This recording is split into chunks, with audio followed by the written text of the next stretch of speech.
Normal girl, 34, living my best life, or so I thought. Met my life partner after a series of really unfortunate dating stories, but we'll save that one for another day. And I took a really great job at the National Angel Capital Organization to help connect entrepreneurs to capital opportunities. Things were going really well.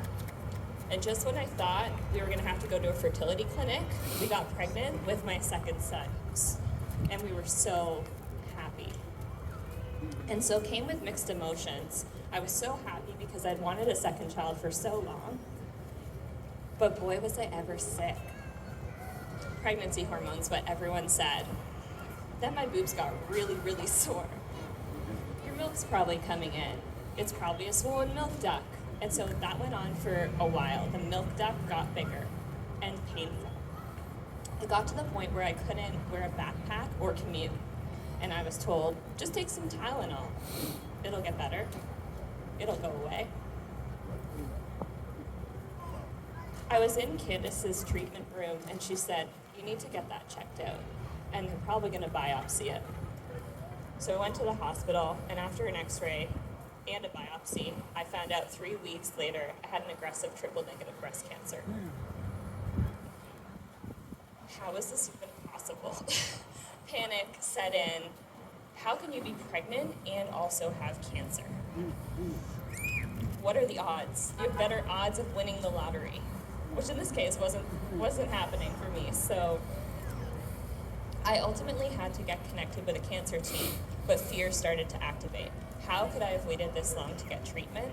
Has it spread? I can't risk killing my baby to cure this cancer. Is the world really this cruel? And these are all very limiting thoughts and chaotic, and the spiral of change started. But it turns out that chemotherapy was possible during pregnancy. So we did all the things. I saw the high-risk pregnancy team at Mount Sinai and did treatments every 3 weeks at RVH. And getting an ultrasound each week on Hudson to make sure that he wasn't being impacted by the side effects of chemotherapy. And it was a journey, let me tell you. And it was hard. It was really hard on our family.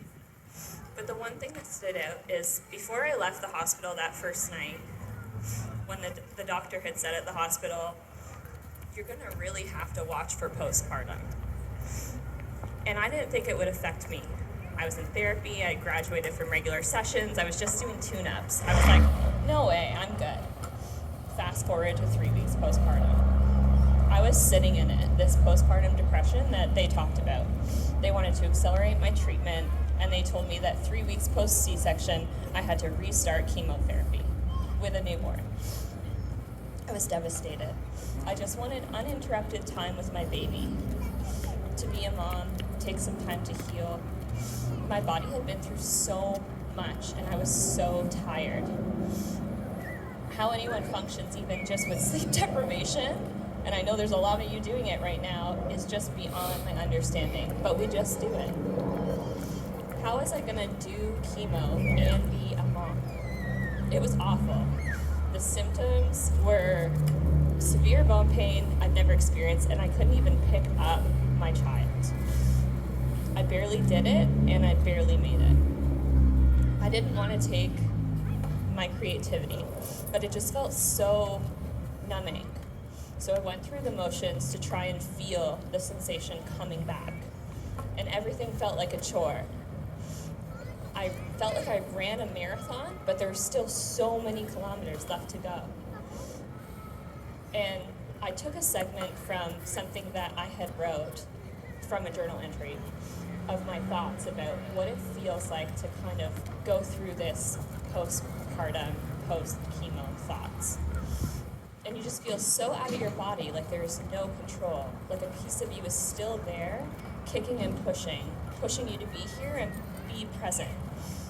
And it's a reminder that the fight within you is there, even if you don't feel strong enough to do it. And I watched it happen. I watched my body be so tired and go through the motions, and it was like I was watching a film. But this glimpse of being able to witness the resilience still there, even when all the thoughts were gone, even when I was sitting there at the ground roots watching it, I knew I then had to align with the fight. I had to become one with it, and I had to become resilience.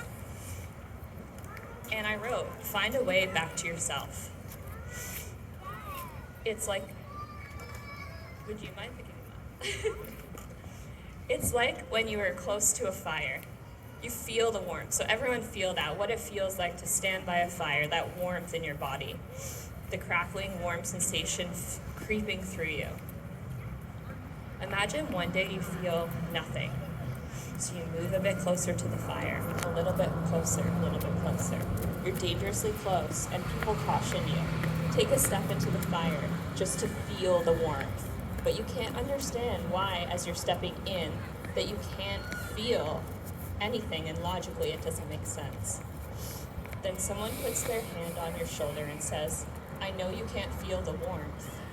I've been here before. You'll feel it again, and I'll stand here and hold space for you until you do. And for me, that was evergreen. Sometimes you don't know how you're going to get out, how you will ever escape the madness that follows a series of challenges. I've been there, and it feels endless. But I'm here to tell you there is, and to share one of my secrets, if that can help even one of you today. I invite you to get curious. Go deep enough that we can see them for what they are, our own limiting beliefs. The ones that imprison us for those undesirable experiences. What if we could look at cancer and replace the fear with, what is this here to teach me? Is it when I say that I trust my body and intuition and that I'm fully embodied to my core? To make the decisions that align with the self or go with what someone else is telling me? Is it a lesson for the independent person to fully embrace and accept the help of others, even from strangers in the community? This applies to anyone here.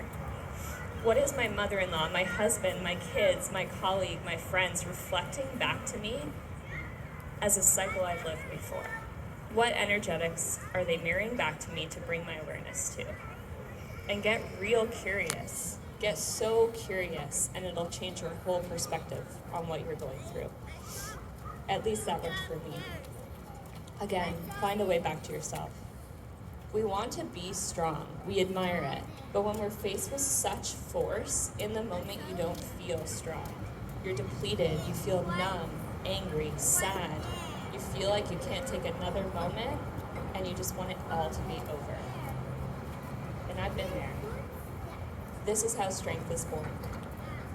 In those hard moments, you can't see it.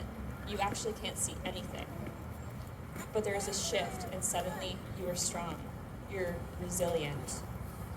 You are a phoenix rising from the ashes. My friend Sarah has told me many times, we can do hard things. And I'll leave that with you now.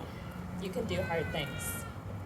The money raised for Flora's Walk helps people get connected to the resources that they need to battle perinatal mental health.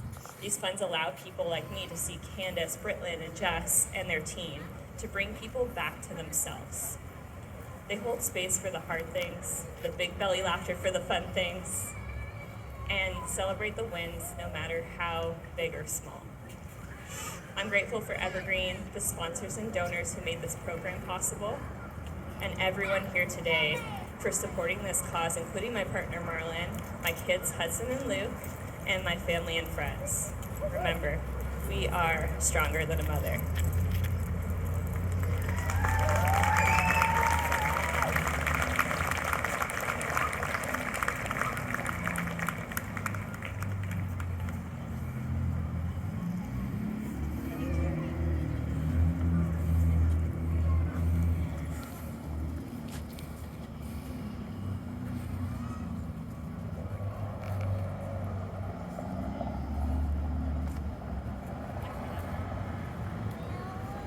Thank you so much, Shan.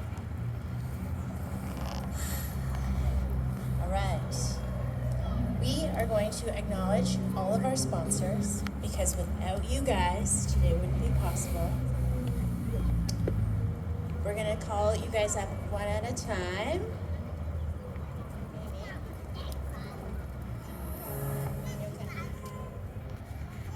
Thank you so much, Candace and Chantel, for sharing your stories. And this is why we're here, right? We have a lot of sponsors to thank, so I'm going to kind of rhyme them off, and if you can come up, and we have a plaque for you, and just stay because we are going to get a group photo after. But we would like to thank Barb and Sam White from the Jeff White Group.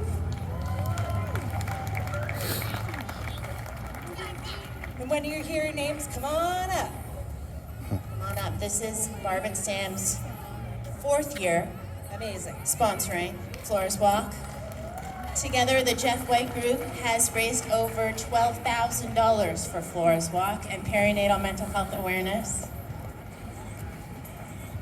Bush Systems. And accepting the plaque on behalf of Bush Systems is Will Nash.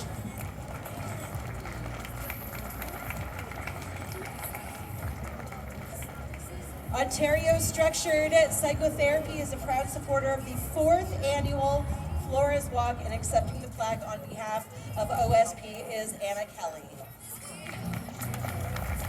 OSP, they provide free access to therapy.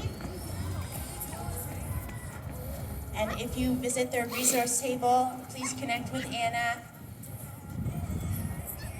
Sebastian and Dominique Duclut from Duclut Enterprises. This is my best friend, Dominique. She moved in with me during the pandemic to help me take care of my family, my kids.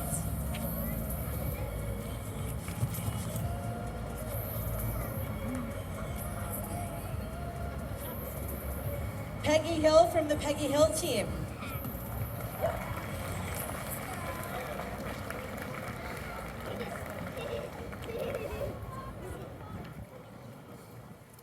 Joe McIntosh from Collection by JM.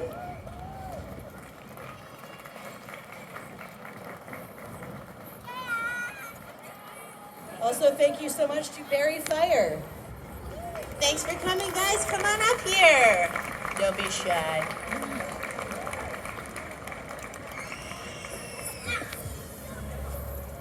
Jen and Casey Smith from Impact Healthcare.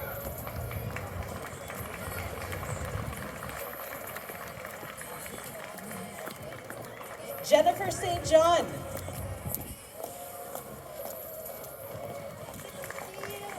Shelley Skinner and her team from Uplift Back Center for Racial Justice and Inclusion.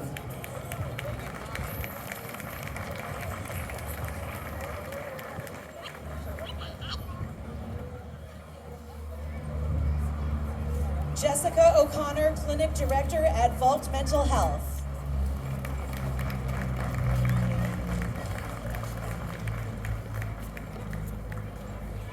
Allie and Clinton from Bespoke Kitchen and Market.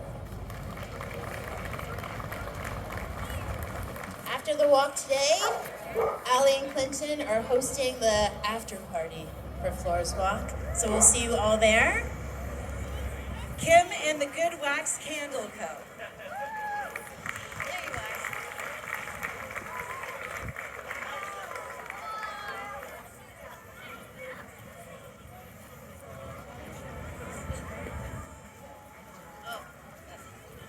And I would like to thank our exclusive media sponsor, Cool FM, Rock, and Barrie 360. Thank you, Amy, for emceeing again this year.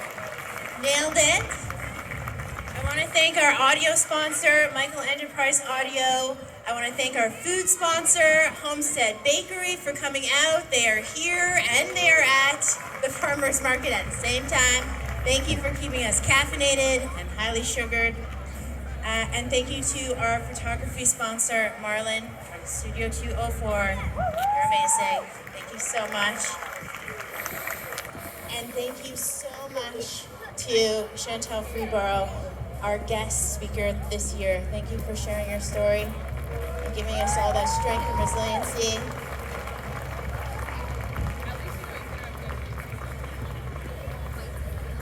And I would like to acknowledge Andrea Kanjan. She is here. There she is. I see you.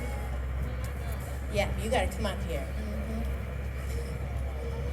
So, Andrea reached out to me a few years ago, and she said, for you to come into my office. I'd like to hear more about perinatal mental health and how I can help. And when I went into her office, I assumed it's a politician. I'm probably going to hear a lot, probably not say a lot. And that's exactly the opposite of what happened. Andrea had an assistant sitting on either side of her. All three of them had notebooks. And she's like, I'm going to make sure we write down every single word you say because I don't want to miss a thing, because I want to continue to help and support and raise awareness for perinatal mental health. And Andrea has been here every step of the way. So thank you so much for always showing up for us.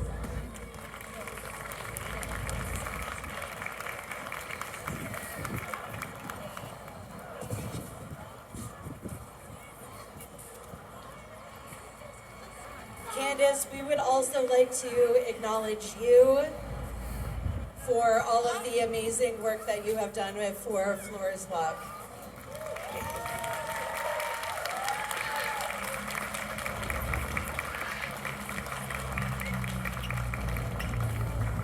Thank you so much. Please remember, this is why we do what we do. We're giving hope to the next person, and we're helping everyone feel seen. Thank you so much for coming.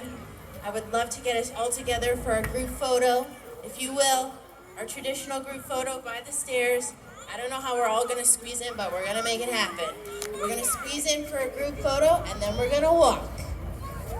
Yeah, we are.